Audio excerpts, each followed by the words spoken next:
जब हनुमान से हारे शनि, शनि के नाम से ही हर व्यक्ति डरने लगता है।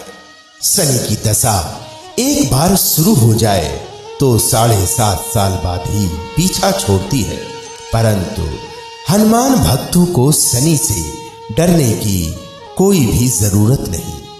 शनि ने हनुमान जी को भी डराना चाहा, परंतु उनको मुंह की ही खानी पड़ी। आइए जानते हैं कैसे। महान पराक्रमी हनुमान जी अजर अमर है। पवन पुत्र हनुमान रघुकुल के कुमारों के कहने से प्रतिदिन अपनी आत्मकथा का कोई भाग सुनाया करते थे।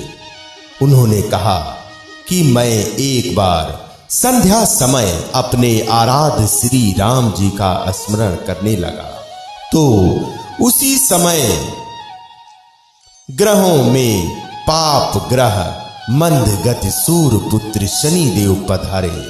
वह अत्यंत कृष्ण वर्ण के भीषणाकार थे। वह अपना सिर प्रायः झुकाए रहते हैं, जिस पर अपनी दृष्टि डालते हैं वह अवश्य ही नष्ट हो जाता है। शनि देव हनुमान जी के बाहुबल और पराक्रम को नहीं जानते थे। हनुमान जी ने उन्हें लंका में 10 ग्रीव के बंधन से मुक्त किया था। वह हनुमान जी से विनय पूर्वक किंतु कर्कश स्वर में बोले, हनुमान जी, मैं आपको सावधान करने आया हूं। त्रेता की बात दूसरी थी, अब कलयुग प्रारंभ हो गया है। भगवान वासुदेव ने जिस क्षण अपनी अवतार लीला का समापन किया, उसी क्षण से पृथ्वी पर कल का प्रभुत्व हो गया। यह कलयुग है। इस युग में अपना शरीर दुर्बल और मेरा बहुत बलिष्ठ हो गया है। अब आप पर मेरी 7.5 की दशा प्रभावी हो गई है। मैं आपके शरीर पर आ रहा हूं। शनि देव को इस बात का बिल्कुल भी अंदाजा नहीं था कि रघुनाथ के चरण श्रीतों पर काल का प्रभाव नहीं होता है। करुणा निधान जिनके हृदय में एक क्षण को भी आ जाते हैं, काल की कला वहां सर्वथा निष्प्रभावी हो जाती है। प्रारब्ध के विधान वहां प्रभुत्वहीन हो जाते हैं। सर्व समर्थ पर ब्रह्मा के सेवकों का नियंत्रण, संचालन, पोषण प्रभु ही करते हैं। उनके सेवकों की ओर दृष्टि डालने का साहस कोई सुर असुर करे तो स्वयं अनिष्ट भाजन होता है। शनि देव के अग्रज यमराज भी प्रभु के भक्त की ओर देखने का साहस नहीं कर पाते। हनुमान जी ने शनि देव को समझाने का प्रयास किया, आप कहीं और जाएं। ग्रहों का प्रभाव पृथ्वी के मरणशील प्राणियों पर ही पड़ता है।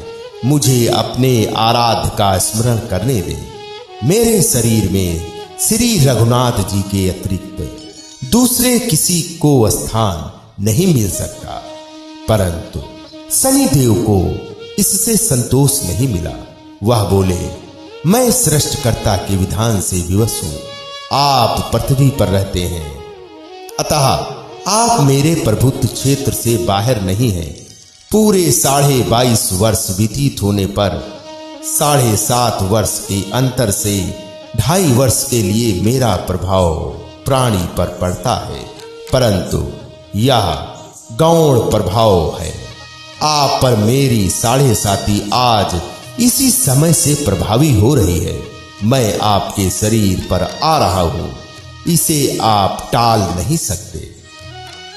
फिर हनुमान जी कहते हैं, जब आपको आना ही है तो आइए। अच्छा होता कि आप मुझ वृद्ध को छोड़ ही देते। फिर शनि देव कहते हैं, कलयुग में पृथ्वी पर देवता या उपदेवता किसी को नहीं रहना चाहिए। सबको अपना आवास सूक्ष्म लोकों में रखना चाहिए। जो पृथ्वी पर रहेगा वह कलयुग के प्रभाव में रहेगा और उसे मेरी पीड़ा भोगनी पड़ेगी। और ग्रहों में मुझे अपने अग्रज यम का कार्य मिला है। मैं मुख्य मारक ग्रह हूं और मृत्यु के सबसे निकट वृद्ध होते हैं, अतः मैं वृद्धों को कैसे छोड़ सकता हूं? हनुमान जी पूछते हैं, आप मेरे शरीर पर कहां बैठने आ रहे हैं? शनि देव गर्व से कहते हैं, प्राणी के सिर पर मैं 2.5 वर्ष प्राणी के सिर पर रहकर उसकी बुद्धि विचलित बनाए रखता हूं। मध्य के 2.5 वर्ष उसके अंदर मैं स्थित रहकर उसके शरीर को अस्वस्थ बनाता हूं और अंतिम 2.5 वर्ष पैरों में रहकर उसे भटकाता रहता हूं। फिर शनि देव हनुमान जी के मस्तक पर आ बैठे तो हनुमान जी के सिर पर खाज हुई। इसे मिटाने के लिए हनुमान जी ने बड़ा पर्वत उठाकर सिर पर रख लिया। शनि देव चिल्लाते हैं, यह क्या कर रहे हैं आप? फिर हनुमान जी कहते हैं, जैसे आप सृष्टिकर्ता के विधान से विवश हैं वैसे मैं भी अपने स्वभाव से विवश हूं। मेरे मस्तक पर खाज मिटाने की यही उपचार पद्धति है और आप अपना कार्य करें और मैं अपना कार्य। ऐसा कहते ही हनुमान जी ने दूसरा पर्वत उठाकर सिर पर रख लिया। इस पर शनि देव कहते हैं, आप इन्हें उतारिए, मैं संधि करने को तैयार हूं। उनके इतना कहते ही हनुमान जी ने तीसरा पर्वत उठाकर सिर पर रख लिया तो शनि देव चिल्लाकर कहते हैं, मैं अब आपके समीप नहीं आऊंगा। फिर भी हनुमान जी ने उनकी बात को नहीं माना और चौथा पर्वत उठाकर सिर पर रख लिया।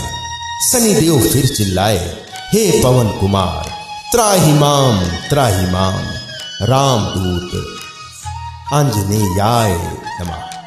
मैं उसको भी पीड़ित नहीं करूंगा जो आपका स्मरण करेगा। मुझे उतर जाने का अवसर दे।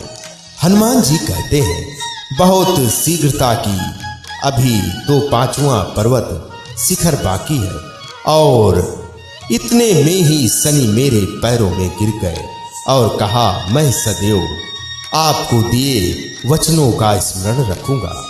आघात के उपचार के लिए शनि देव तेल मांगने लगे। हनुमान जी तेल कहां देने वाले थे? वही शनिदेव आज भी तेल दान से तुष्ट होते हैं। जय श्री हनुमान जी महाराज की जय हो।